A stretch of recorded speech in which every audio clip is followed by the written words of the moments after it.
January, an Ontario Supreme Court or Superior Court decision ruled that enforcement of animal welfare laws had to change.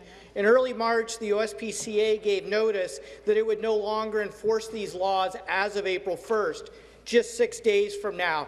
Yet the government has not announced a plan to cover the gap. The Guelph Humane Society has asked the government for the authority to continue its enforcement efforts until a long-term solution is in place. Mr. Speaker, will the government commit to protecting animals by allowing humane societies to continue using their expertise to enforce animal cruelty laws until a long-term plan is in place? Questions to the Premier. Minister of Health.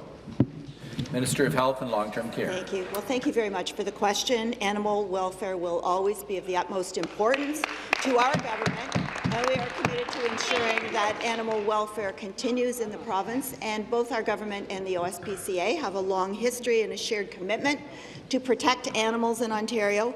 We are actively reviewing the implications of this change to find a solution that works for everyone. And as we indicated earlier this year, we are actively exploring improvements to the animal welfare regime here in Ontario, even before the OSPCA's announcement. So we are continuing to work on it to find a solution that's going to continue to protect animals within this province.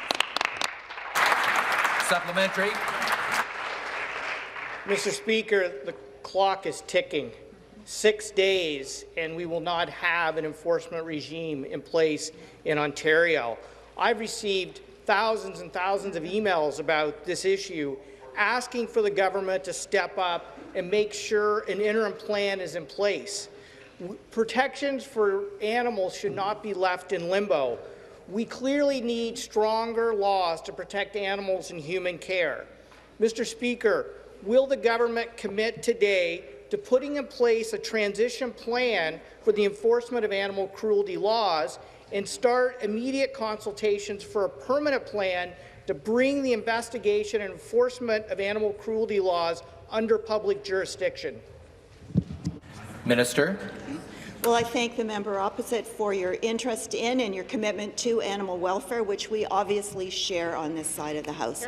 We want to make sure that there is a solution that is in place for all animals that's going to work for everyone across the province. We are certainly well aware of the time commitments involved here. We are actively working on this file, and we will have more to say in the very short future.